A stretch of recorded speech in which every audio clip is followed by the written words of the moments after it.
Corona महामारी फिर से अपना पांव पसार रही है और हम सभी उससे धीरे धीरे ग्रसित होते जा रहे हैं।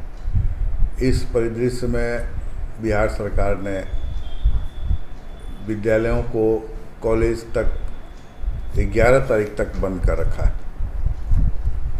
ताकि बच्चे सुरक्षित रहें। ये बहुत अच्छी पहल है सरकार की, इसकी मैं तारीफ़ करता हूँ।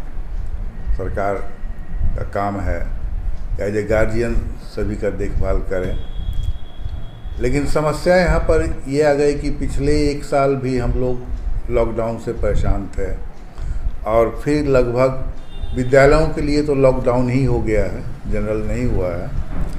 तो लॉकडाउन का हम विरोध नहीं कर रहे हैं या विद्यालय बंद करने का विरोध हम नहीं कर रहे हैं, लेकिन हर विद्यालय के साथ 10, 15, 20 शिक्षक और शिक्षकेतर कर्मचारी जुड़े हुए हैं। उन लोगों ने बहुत परेशानी झेली है और अब भी फिर वही स्थिति आ गई है। विद्यालयों के संचालन में, उसके रख रखाव में, उसके टैक्स में, बिजली का बिल है, गाड़ी का टैक्स है, ड्राइवर है, पियन है, बहुत तरह का मेंटेनेंस खर्च होता है और ये सब बच्चों के फीस से ही आता है। ये तो बंद हो गया, अभिभावकों का सहयोग उतना नहीं मिल पाता है। कोई भी स्वाभाविक है कि अभिभावक बिना पढ़े पढ़ाए हुए फीस देने नहीं चाहते हैं वो लोग। तो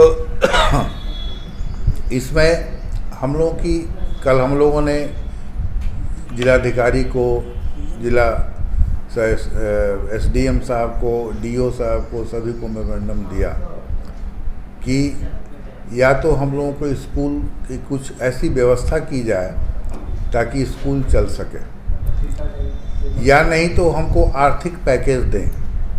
हमारे पास साथ जितने भी शिक्षक शिक्षकेतर कर्मचारी हैं, कम से कम उनका गुजारा हो सके। कोरोना से अभी उभरे हुए थे और एक नए जोश खरोश के साथ 1 साल बीतने के बाद हम लोगों ने सोचा कि अब हमारे नौनिहाल हमारे विद्यालय में आएंगे और फिर हमारे विद्यालय पुनः उसी तरह हो जाएगा जो कोरोना काल के पहले का था।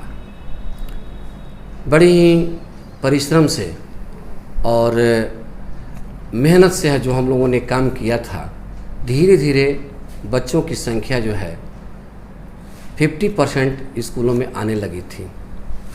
कोरोना काल के जो भी नियम बनाए गए थे, जो विद्यालयों को स्पेशली दिया गया था कि कैसे सैनिटाइज करना है, बच्चों को मास्क लगा के आना है, एक बेंच पर 2 बच्चों को ही बैठने देना है और बच्चों की संख्या आधी बुलानी है। तो हम लोगों ने आधी बुलाने के लिए प्रोग्राम बनाया ही था कि खुलने के बाद पता चला कि बच्चे ही आधे हो गए। आज मैं सेक्रेटरी होने के नाते जिला के कम से कम 500 निजी विद्यालयों का सर्वे किया, तो सारे विद्यालय का कहना है कि हमारे यहाँ के बच्चे कहीं ना कहीं पलायन कर गए हैं, आ ही नहीं रहे हैं। अब इसके पीछे कारण क्या है, ये एक सर्वे का विषय है। उसके लिए भी हम लोगों ने मीटिंग किया कि जो बच्चे के अभिभावक बाहर काम करते थे, उनका कोरोना काल में पलायन हो गया और वो अपना नौकरी कारोबार छोड़ करके गांव में आ गए। जो गार्जियन शहर में बच्चे को पढ़ाने के लिए रूम रखे थे, वो लोग भी खाली करके गांव में चले गए। तो बच्चों की संख्या इसके वजह से कम हो गई।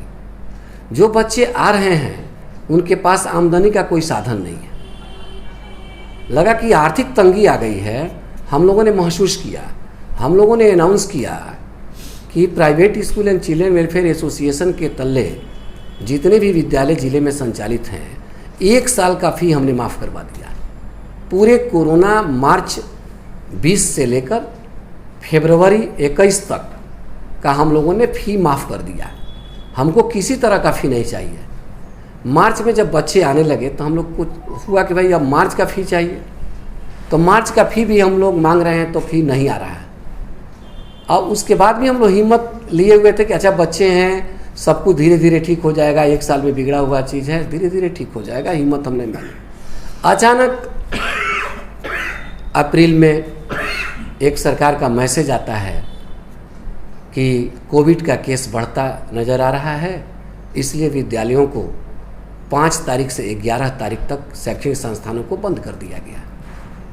चलिए, केस बढ़ रहा है, बंद होना भी चाहिए, क्योंकि प्रधानमंत्री जी का कहना है जान है तो जहान है, तो बात तो सही है।